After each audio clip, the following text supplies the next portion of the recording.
Bonjour à tous. Quand on m'a demandé de témoigner, c'est vrai que je vais vous redire des choses qui ont déjà été largement dites et certainement mieux que ce que je vais le faire, mais elles illustrent parfaitement les propos et les situations que l'on rencontre dans un musée d'histoire naturelle. Et elles sont issues de discussions avec nos médiateurs et des remontées, bon pas tout à fait avec des lettres aussi virulentes que Rachel, mais quand même des choses qui remontent vers nous. Pour commencer, je voulais resituer le contexte des musées d'histoire naturelle qui ouvrent en France dans un héritage, on l'a dit, du siècle des Lumières, mais également de la théorie de Darwin, qui est publiée en 1859, et le Muséum d'histoire naturelle de Marseille ouvre, lui, en 69. Et déjà à cette époque-là, on a le terme médiation n'est évidemment pas encore à la mode, mais une médiation à la pointe de la science et une affirmation claire et nette quand le musée ouvre d'une illustration de la science qui se fait. Puisque dans cette salle que vous voyez, nous avons l'image est ancienne, désolé, mais vous avez une fresque qui court sur toute la salle principale du musée, qui fait près de 50 mètres de long donc, et qui illustre la théorie de l'évolution. Donc en 69, c'est très certainement une des premières représentations vraiment en grand format et dans un musée d'histoire naturelle. Là, vous avez la fin de la fresque. On ne le voit pas, mais on termine par l'homme. Donc on commence par les espèces animales marines et on termine par l'homme. Donc évidemment, c'est la science et l'évolution connue au milieu du 19e siècle. Mais malgré tout, c'est une affirmation claire qui est au cœur des motivations de nos musées. Même si les musées évoluent et au rythme des aléas et des découvertes scientifiques, ils intègrent au fur et à mesure les grandes avancées et les grands savoirs. Et ils servent de lien entre nature, science et citoyens. Les muséums sont passés sous tutelle éducation nationale, recherche et recherche enseignement supérieur. Et dans le dernier quart du XXe siècle, évidemment, il y a une nouvelle évolution. C'est-à-dire que là apparaissent nos services publics, nos médiateurs, et on quitte cette exposition de patrimoine sans beaucoup d'explications, il est vrai, pour passer à des expositions un peu plus structurées, qui vont vraiment mettre le savoir au cœur de la présentation et la médiation au cœur de nos quotidiens. Mais je rebondis sur ce qui a été dit, effectivement, depuis le renouveau de ces musées à la fin du XXe siècle, en ce début de XXIe siècle, on a vraiment une évolution que l'on constate vraiment au quotidien dans nos établissements. Il y a un rapport des citoyens vis-à-vis de la science et de la culture scientifique qui a changé.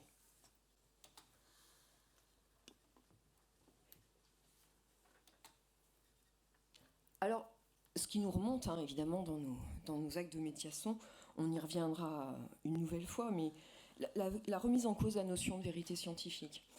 Effectivement, est-ce que c'est la vache folle, le sang contaminé qu'on nous ramène très régulièrement sur le sujet, Tchernobyl et compagnie, le Japon plus récemment, on a vraiment une remise en cause de ces vérités. On peut revenir sur la notion de vérité, effectivement, et du vrai, mais constante, qui revient dans nos rapports avec nos publics.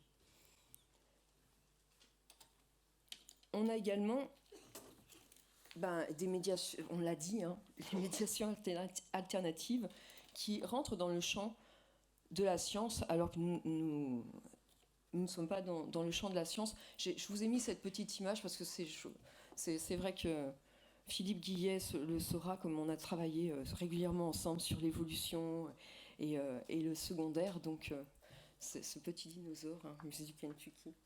Et effectivement, nous avons tous reçu l'Atlas de la création d'Haroun Yahya au musée d'histoire naturelle également.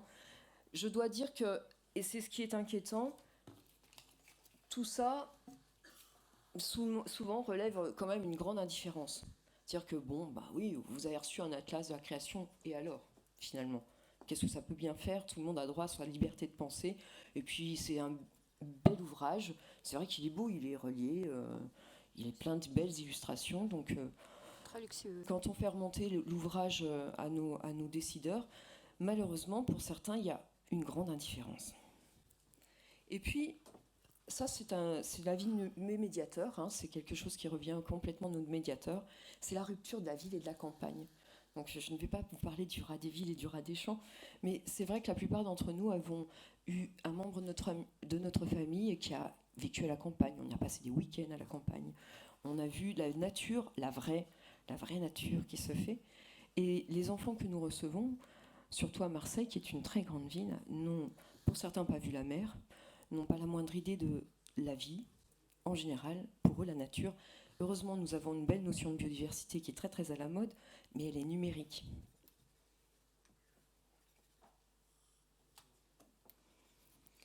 Donc toutes ces difficultés, évidemment, ont une répercussion directe dès qu'il est question d'évolution du vivant. Donc évidemment, dans notre expérimentation, je vous parlerai surtout de nos publics captifs, puisque les adultes ou les familles qui viennent au musée d'histoire naturelle, dans un musée d'histoire naturelle, on fait déjà une démarche volontaire. Donc ceux-là, on n'a pas en général besoin de les convaincre. Par contre, dans les publics captifs et scolaires qui arrivent dans nos établissements, des établissements publics, puisque effectivement, encore une fois, les enseignements et les écoles, collèges à caractère religieux ne viennent pas au musée. Donc évidemment, quand il est question d'évolution du vivant, c'est tout de suite très très compliqué. Donc on a, en fonction les médiateurs le constatent très bien, en fonction de l'âge de nos visiteurs, on a un premier stade, un profond scepticisme, c'est-à-dire qu'on a des visages fermés et vraiment l'impression d'un enfant qui pense « on nous ment ». Mais pour l'instant, ça en reste là. Par contre, dès que l'enfant grandit, dès qu'on passe au cycle 3 ou au début du collège, on a vraiment un rejet verbalisé vis-à-vis du médiateur. Ce n'est plus, on ne se contente pas de penser on nous ment, on nous dit tu nous mens. Tu nous racontes un mensonge, on m'a raconté autre chose, tu nous mens. Et là, il y a une preuve de vraiment quelque chose qu'on ne sentait pas il y a une vingtaine d'années et qui est vraiment nouvelle dans nos actes de médiation. L'étape suivante, et puis quand ils sont encore un peu plus vieux, c'est vraiment une agressivité qui est affirmée, une attaque du médiateur avec tu as tort et j'ai raison. Et là, effectivement, on est dans un champ où le médiateur, je le confirme, est assez désarmé, puisque effectivement, il a un certain nombre de théories qui lui ont été... on est revenu sur beaucoup de sujets. On a travaillé avec Guillaume Lecointre avec nos médiateurs pour avoir des codes de réponse, pour rester dans le champ de la science. Mais avoir un enfant qui a 12 ans en face de vous et qui vous dit de toute façon tu as tort et tu nous mens ou tu nous balades, c'est quand même très très compliqué au quotidien. La violence des réactions est largement accentuée, c'est pour ça que je vous ai mis cette image-là, lorsqu'il est question de l'évolution de l'homme. Et déjà l'évolution c'est pas simple, mais l'évolution de l'homme, alors là ça devient catastrophique. Dès qu'on aborde Néandertal, là c'est fini. Là, le fait qu'il n'y ait qu'une seule espèce aujourd'hui, on perd la moitié de nos publics captifs. Et on a droit à des propos racistes ou antisémites quasi systématiquement. Donc là, je vous parle d'un public scolaire, on est bien d'accord. Les adultes qui accompagnent ces scolaires, en général, restent neutres, parce que les enfants sont suffisamment bien endoctrinés pour répondre à leur place. Donc, en général, les adultes restent neutres. Dans les actes de médiation qui rencontrent un peu d'agressivité ou beaucoup d'agressivité, de la part des adultes, on est dans des activités hors les murs. Oui, évidemment, d'autres y reviendront après moi. Évidemment, la sexualité, l'univers, la reproduction, le climat, tout ça, c'est sujet forcément à polémique, et l'histoire également. Et ça, c'est plus problématique, je trouve.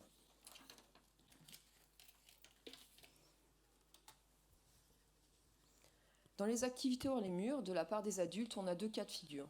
Encore une fois, quand l'activité comme celle-ci, c'est une activité qui se passe de rencontres où il y a un mélange complet des sciences, nature, environnement, théâtre, etc., auquel nous participons depuis quelques années, qui se passe dans un des quartiers nord, mais on est dans un espace clos, délimité. Donc encore une fois, le public est là de façon volontaire. On ne l'a pas obligé à venir, il a déjà fait une démarche. Et donc nous avons organisé des ateliers sur l'évolution de l'homme, des manipulations avec des crânes. Et là, on n'a pas eu de... Même si nous avons eu droit à des scepticismes, nous n'avons eu aucune agressivité, aucune réaction vraiment très inconfortable pour le médiateur. Par contre, là où nous avons beaucoup plus de problèmes, c'est dans cette manifestation initiée par notre très regretté collègue Hassan Bitar, le souk des sciences, où là nous sommes dans un espace public ouvert. Le principe de ce souk des sciences, vous le savez, vous vous en souvenez certainement, nous sommes vraiment dans un espace public, c'est-à-dire que nous sommes dans un centre commercial où nous sommes sur une place de marché. Et donc les scientifiques et les institutions muséales ou culture scientifique sont sur cette place publique et exposent leurs travaux de recherche ou certains actes de médiation. Et les premières années, nous avions choisi effectivement l'évolution de l'homme. Nous travaillions avec le Muséum d'Aix-en-Provence à l'époque. Et pendant 2 ans de suite, les médiateurs se sont fait mais vraiment agresser sur cette animation, puisqu'il y avait vraiment une réaction du public sur un empiètement de notre culture scientifique dans l'espace public. C'est-à-dire que ça a vraiment été vécu comme une remise en cause de leur propre culture et de leurs propres croyances. Le fait même que nous osions exposer des crânes d'hominidés sur l'espace public. Ces marqueurs de radicalisation s'illustrent également à Marseille, puisque nous avons des classes publiques, encore une fois, qui sont issues de quartiers où il y a quand même une mixité sociale et culturelle quasi nulle. Et ça, effectivement, ça pose beaucoup de problèmes à nous médiateurs. Dans ces classes-là, la parole n'est plus libre. Les craintes de l'enseignant a peur lui-même quand il est face à ces classes de traiter de certains sujets. Et même si nous sommes tous conscients d'une notion de laïcité, d'un programme scolaire unique, peut-être que c'est un défaut, mais il est parfois plus simple quand même de contourner ou d'oublier certains sujets. Et le musée, pour ça, est un relais qui est utile. Et on a beaucoup d'enseignants qui nous font endosser en quelque sorte le rôle de méchant, puisque c'est plus simple de se décharger sur le musée de certaines questions. Et pour moi, je vous l'ai mis, on retrouve des termes qui ont déjà été dits. Le musée reste... Effectivement, la science est en questionnement constant, mais un musée, c'est un endroit neutre, intransigeant, objectif et factuel. Et ça, pour l'enseignant, c'est pour moi primordial. Et pour nos médiateurs, il serait bon, effectivement, je suis d'accord, d'avoir quelques outils de lutte contre l'agressivité. Merci. Une situation à laquelle on a été confronté. Et puis, peut-être je reviendrai un peu sur le fond du débat ensuite. Donc la situation dans laquelle je ne vais pas